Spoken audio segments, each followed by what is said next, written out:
Welcome, welcome. Today we're talking about the plan of salvation, and we're going to really narrow in on the 4 different creation accounts that we find in the Bible, the book of Moses, the book of Abraham, and the temple. We'll discuss each account individually, we'll discuss the differences between them, and then we'll go into maybe why they're there and what we can learn from them.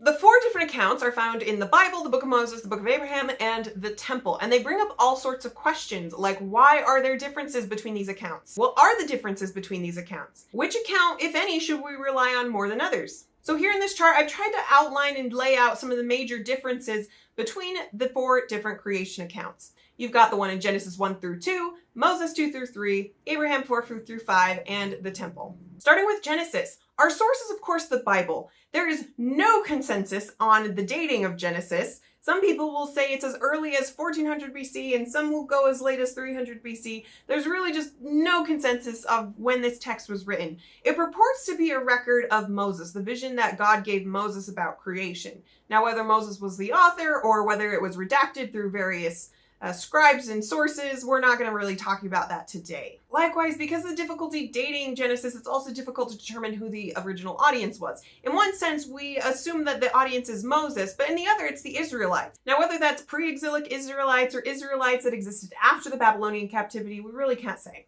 But we do know that it's the biblical account, and so its audience was an ancient audience and it was written at an ancient time. What's interesting to note is that the primary subject in this account, the person doing the action, is God, and it's happening in third person. In addition, this is our shortest account as it only has about 1,000 words. Next up is the book of Moses. Now, the book of Moses is part of the Joseph Smith translation project. Now, the translation of the book of Moses took place mostly between 1830 and 1831, and it was when God commanded Joseph to go through the Bible and retranslate it, or to revise and change some things. While most of the changes that Joseph made were fairly minor, little differences in phrases or words, the book of Moses is something else completely. He made 8 full chapters that completely rewrite and adds new content to the book of Genesis. According to the book of Moses, this specific account of creation was given to him directly from God. The words of God, which he spake unto Moses at a time when Moses was caught up into an exceedingly high mountain. So the audience for the book of Moses account is a little ambiguous. If we take the text at face value, the most immediate audience is Moses himself, since God is speaking to Moses. However, in a large way, Joseph Smith is also a main audience member for the book of Moses account. The Joseph Smith translation in some ways is used by God as a pedagogical tool to teach Joseph eternal truths of the gospel and to teach him about his prophethood. And in addition, the book of Moses was intended for the earliest Latter-day Saints and for us today. What's noteworthy about this account is God is also the primary subject and he is the acting agent in this account, but he speaks in the first person. Every action that happens, he says, I, God, did this and I, God, did that, which makes sense since according to the perspective of the book of Moses, this is God telling Moses what he did in creation. Note also that God is not a solitary agent in this creation account. He notes several times that he does this by mine only begotten, or Jesus Christ. And then we've got the book of Abraham. In chapters 4 through 5, we have yet another creation account.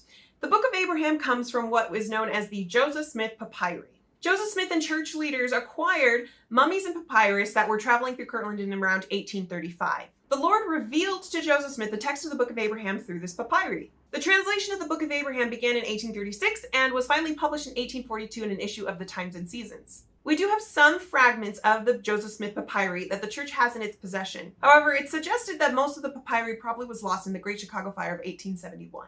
What we do have of the papyri fragments contains excerpts of what we now call the Book of Breathings. One immediate audience member of the Book of Abraham would have been Abraham's people.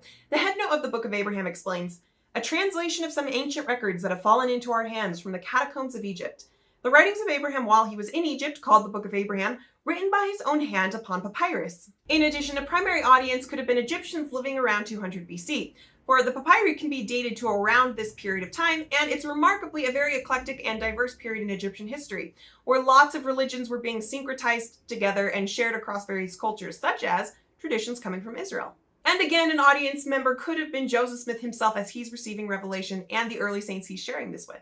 What's noteworthy about this account is that creation is happening in the plural. The acting agents are the gods. And this is referencing the divine council, and you can learn more about this in some of the links I'll put in the description below. Additionally, as opposed to creating and making things as it's articulated in the other accounts, in the Abraham account, the gods organize pre-existing matter. And in addition, while the other accounts talk about the periods of creation being days, in Abraham, the periods of creation are described as times. And also, it's our longest creation account at a whopping 1,500 words. And finally is the temple account, and we don't have a ton of information about the earliest origins of the creation narrative. But we do know it was introduced in May of 1842 when Joseph Smith introduced several brethren to the endowment ceremony in the upper story of the Red Brick Store in Nauvoo, Illinois. The audience for this account is very clear. It is for us, the Latter-day Saints of the 19th century, 20th century, 21st century, and beyond. What's noteworthy about this one is, like the Book of Abraham, the creation is happening in somewhat of a council or group setting. In this case, the temple specifies God, Jehovah, and Michael or Adam as the acting agents. And the temple ceremony has overgone various changes over time to adapt to needs and circumstances, so we don't really have an exact word count. So now that we've gone over some of the differences, the question then still stands, why are there differences? Well, one thing to keep in mind is that there are many creation accounts besides the 4 that I mentioned for Christians and Jews alike. Obviously, the most well-known one is Genesis 1 through 2, but there are other accounts and allusions to accounts within the biblical texts, such as in Psalm 104, Job 38, Ezekiel 28, Isaiah 27, and then in our Latter-day Saint canon, we have additional information from 2 Nephi, D&C 76, Abraham 3. Psalm 104 lists out in poetic format a different version of creation that really flourishes God's creative power. So it's clear that the ancients had more creation accounts than just Genesis, and each added different unique perspectives for helping us understand creation. Just like the various accounts of the first vision or the different 4 gospels in the New Testament, each one can help give us a new lens, a new perspective to enrich our understanding as opposed to detract from it. Another reason there are differences is the different audiences and different time periods in which these texts are given. As we've already discussed, the Genesis account is indisputably ancient and meant for an ancient audience. The books of Abraham and Moses perhaps have ancient components, but are also intended for modern audiences. And the temple account is first and foremost intended for a modern audience, us in the latter days. So it should be no surprise that God would tailor his revelations about truth and the creation of the world to different audiences in different times and places. An additional approach might be to view the different creation accounts as an evolution of Joseph Smith's revelatory process. Joseph Smith first translated the Book of Moses, then the Book of Abraham, and then finally revealed the temple account. And as I noticed, the word count increases each time. So you could view it as God teaching Joseph Smith line upon line and precept upon precept as he's trying to give him new revelation on the gospel and the pillars of eternity.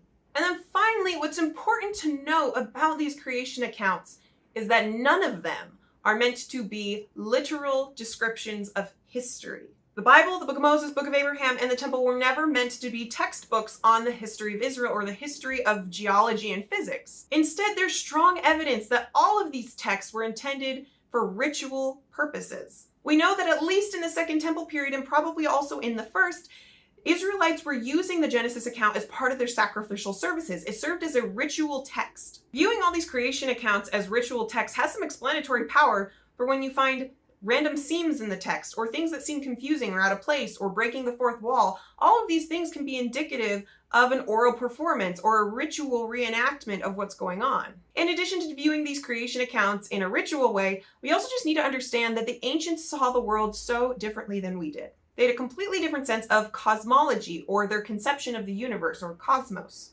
When we think of the universe, this is probably what we're thinking of. We think of our Earth as a globe that exists in a solar system that orbits a star. That star also orbits around a galaxy, and that galaxy orbits around a universe and a multiverse, etc., and it's massive. It can inspire us with the sheer magnitude of God's creation and his omnipotence. But even though this is our perception of the universe based on the technology and understanding of physics that we have, we know that there's still a lot more we need to learn about the universe, and our underlying assumptions about what makes the universe tick could very well change in a few years. Likewise, the ancients thought of the universe completely differently. And when different people in different cultures and different times have different perceptions of what reality is, God speaks to them according to their understanding. 2 Nephi says, "For my soul delighteth in plainness, for after this manner doth the Lord God work among the children of men. For the Lord God giveth light unto the understanding, for he speaketh unto men according to their language, unto their understanding." When we think about what ancient people thought of the universe, this may be more what they're thinking of. This is specifically an Egyptian depiction of cosmology. And yes, it's strange, but this is how they ordered their world. The Egyptians believed that the earth consisted of various gods operating to keep the world functioning. In their view, the sky consisted of the goddess Nut. She was a body that covered the dome of the sky, and her husband, Geb, was the earth beneath. and between them was the god Shu, who held up everything through the air. And here's a depiction of the Greek cosmos. If you've seen the Disney movie Hercules, maybe you're somewhat familiar with this idea. The earth is the plane that's in the middle. Underneath the earth is the underworld Hades, and above the earth is the firmament of waters that separates the waters above the sky from the waters below on the earth. And on top is the abode of the gods on Mount Olympus. And surrounding all this are the sun and the moon, providing light and distinguishing between day and night. And here we have a depiction of the Israelite cosmos, which is pretty similar to the Greek one. You've got earth in the middle. Underneath the earth is the underworld, what they called Sheol. And you've got the pillars on the side holding up the firmament, and then the firmament, or what's in Hebrew called the rakia. In their conception, there was water above the sky. The firmament, or rakia, was what kept the waters at bay. And when the heavens opened, that's when it rained. And of course, God dwelled in the heaven of heavens above the firmament. And in the book of Abraham, God similarly teaches Abraham about the earth in terms that he could understand. He describes the earth and that familiar firmament, and then he introduces him to new celestial bodies such as Kolob, Oleah, and Shinnah. So now that we've discussed how ancient cultures viewed the world and the universe very differently, let's now look at the 4 different creation accounts and their order of days. Genesis, Moses, and Abraham all have the same order of days. You start with the very famous creation of light, and God said, "Let there be light," and there was light, and God saw that it was good. God divides the light from the darkness and calls it day and night, and that was the first day. Then on day 2, God creates the firmament, and this is that rakia we've just been talking about that separates the waters above from the waters below. Day 3 is the creation of land, and this is caused by him gathering the waters together to cause land to emerge from them. And we've talked about this in a different video, but the creation of land is often seen as God's conquering the waters of chaos. And on this day, God also creates seeds, plants, and all vegetation. On day 4, God creates the sun, moon, and the stars as luminaries to light the heavens. On the 5th day, he creates the animals of the sea, every creeping thing on the earth, and the fowls of the air. On the 6th day, he creates beasts and mammals and things that crawl on the earth, and the creation of man itself, including Adam and Eve. And then finally, on the 7th day, God rests on his Sabbath. Now, the temple account is different, the most noteworthy one being day 1 itself. In the temple, there is no "let there be light," and there was light. Instead, it starts with organizing matter into the earth.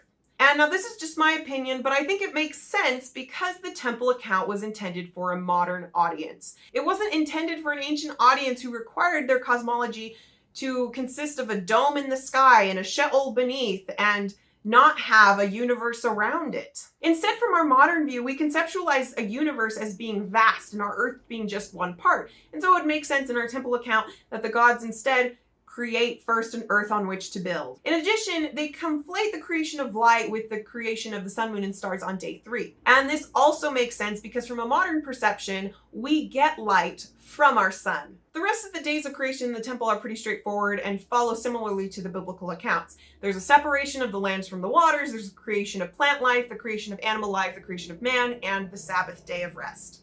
Between the 4 main Latter-day Saint creation accounts, we can learn quite a few lessons, and here's just a sample. We can appreciate that God reveals truths line upon line and precept upon precept. It's very possible that God revealed more to Joseph Smith as he was ready to receive it. And when it comes to the temple creation account, revelation continues to this day. The temple narratives and ceremonies were revised in 2019 to the joy of many members of the church, and it was revised again in 2020 to accommodate health precautions in the midst of a pandemic. And the Lord will yet reveal many great and important things pertaining to the kingdom of God as we, the saints, are ready to receive them.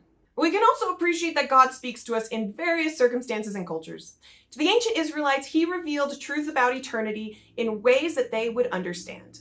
He subsequently reveals important truths about eternity to us in ways that are specifically tailored to our understanding, as we see in these creation accounts. So we can look at all the differences in these creation accounts and see them as contradictions that need to be resolved, or we can look at them like a kaleidoscope, which changes perspective and gives us new views and insights as we alter our lens. So I challenge you to go read the creation accounts for yourself, go attend the temple, ponder the differences you notice in these accounts, and ponder what you think God may be trying to teach you through each one.